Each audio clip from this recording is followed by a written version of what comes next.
رابرت یه مشکلی هست.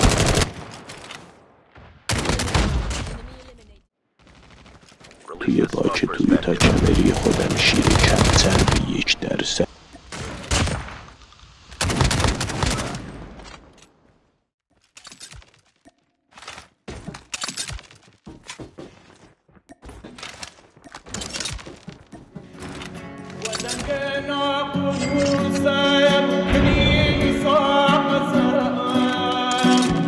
جشن پاکی آغاز رویاست، میدونم غروب یه تیکت دنیاست، میدونم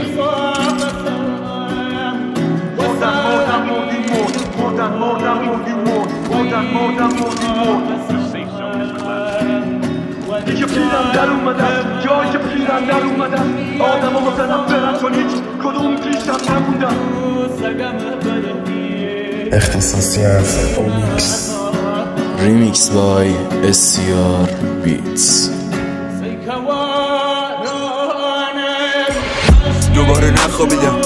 افکار پریشون، اگر دوستی وارد میشه شب میزنم شب خون، با خودم درگیر دست به گریبون، از آینده ناامیدم، از گذشته پشیمون. ولی چه میشه کرد؟ صداهای تو سرم نمیشه قطع، دیگه چشام نمیشه ته که بریز عشق، چرا آروم نمیشه درد، بدنم یخ زده، دستام نمیشه لمس، انگار چیزی که میخوام جلومه ولی بهش دست نمیشه زد، دیگه خوشحال نمیشم، هیچ جا انگار رام نمیدن، پنجره نی که ماهو ببینم، این در رو باز نمیشه. از بوی دهنم بده تشخیص ماریان،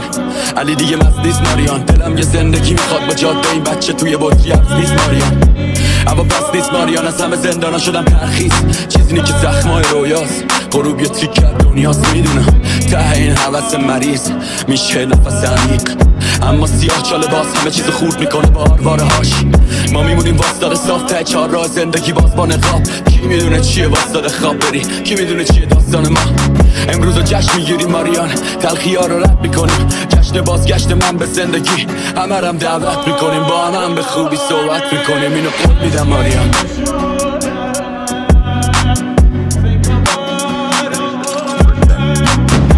جشن پاکی آغاز رویاست، میدونم یه تیکت دنیاست، میدونم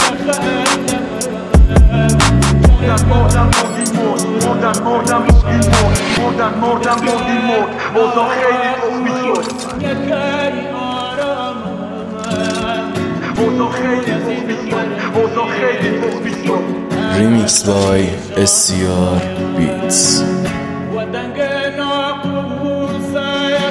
من هر روز با دردم، هیچ مسکنی آرام بخش نیست، با تو هم دردم، با هر دوی مرغ تنویر، هنوز سیکای تو سرم فرصت فکر رو اصلا میگیره، سعی میکنم آروم باشم اما همش زخمی میشه، من با سلیم گریه کردم، فکر میکردم که زنده زخمم، هر روز به اونایی فکر میکنم که خیلی دوست دارم مثل منشم، این دنیا اهریمنیه، حتی خدا توش هست یه غریبه، اون درگیر مرگ مغزیه که مونده